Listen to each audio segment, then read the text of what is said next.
Kembali bersama dengan kami di studio Anak Desa.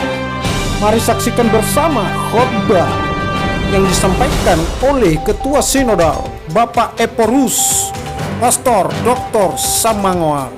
Selamat menyaksikan. Saudara-saudara yang kekasih dimanapun saudara berada, selamat hari Minggu dan selamat beribadah di tempat masing-masing.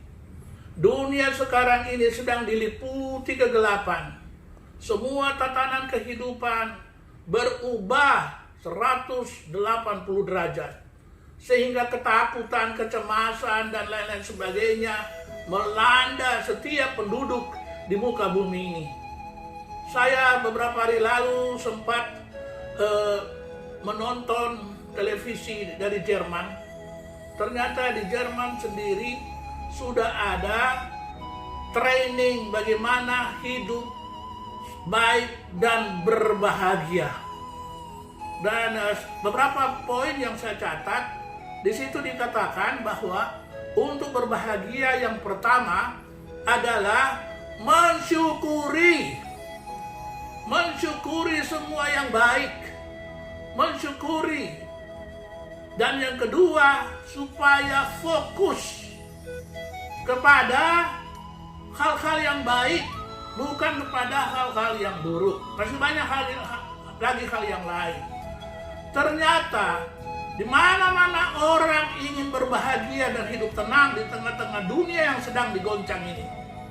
Tetapi di dalam Alkitab, sebagaimana yang ditulis dalam kitab Yesaya, pasalnya yang ke-32, ayatnya yang ke-17, itu sangat jelas bagaimana Tuhan membukakan rahasia kebahagiaan itu.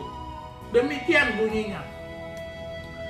Di mana ada kebenaran, di situ akan tumbuh damai sejahtera. Dan akibat kebenaran ialah ketenangan dan ketentraman untuk selama-lamanya.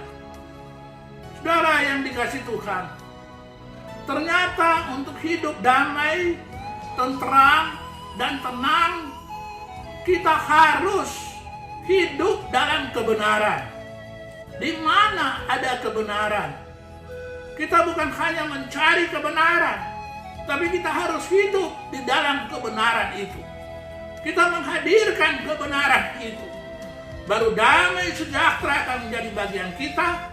Karena kebenaran dan damai sejahtera, kebenaran itu akan membuahkan ketenangan dan ketentraman, bukan hanya sementara, bukan hanya waktu kita senang, tapi termasuk saat kita mengalami hal-hal yang sangat sulit.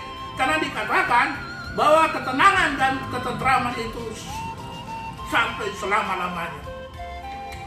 Di mana ada kebenaran? Apa itu kebenaran? Alkitab mengajarkan kebenaran itu bukan suatu teori. Kebenaran adalah satu pribadi.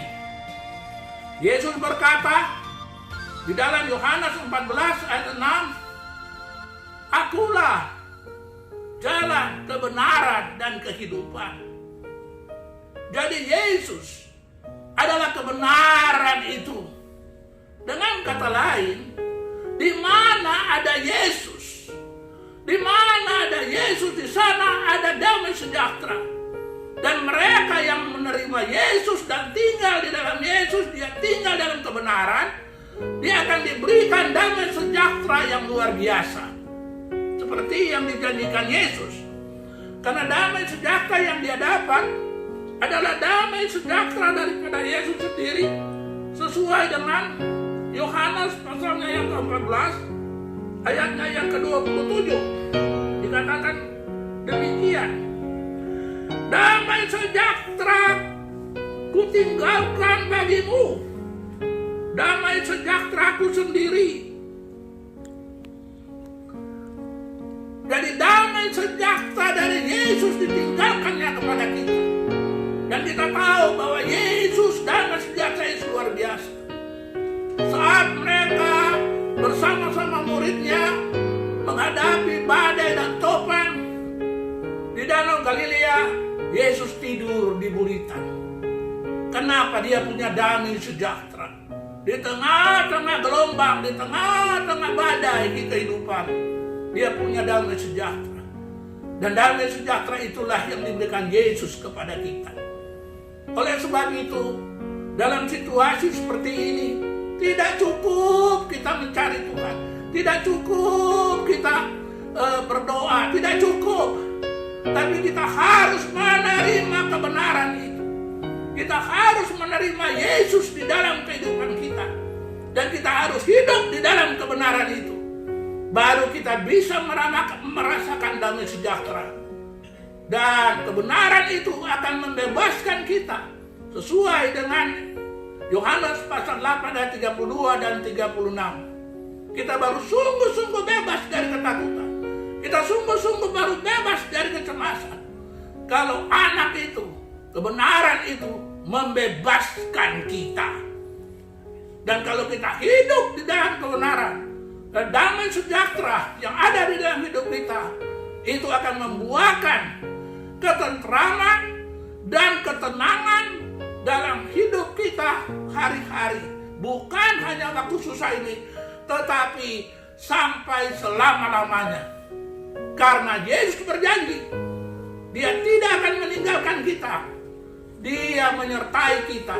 Kebenaran itu menyertai kita sampai selama-lamanya.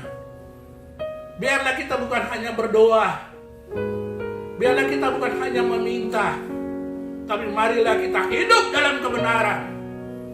Dan juga menghidupkan kebenaran itu dalam hidup kita hari-hari. Menghadirkan kebenaran itu dalam setiap situasi kita. Maka kita pun menjadi agen kebenaran. Menghadirkan damai sejahtera yang membuahkan ketentraman dan ketenangan. Bukan hanya di waktu susah, tetapi seterusnya. Tuhan berkati.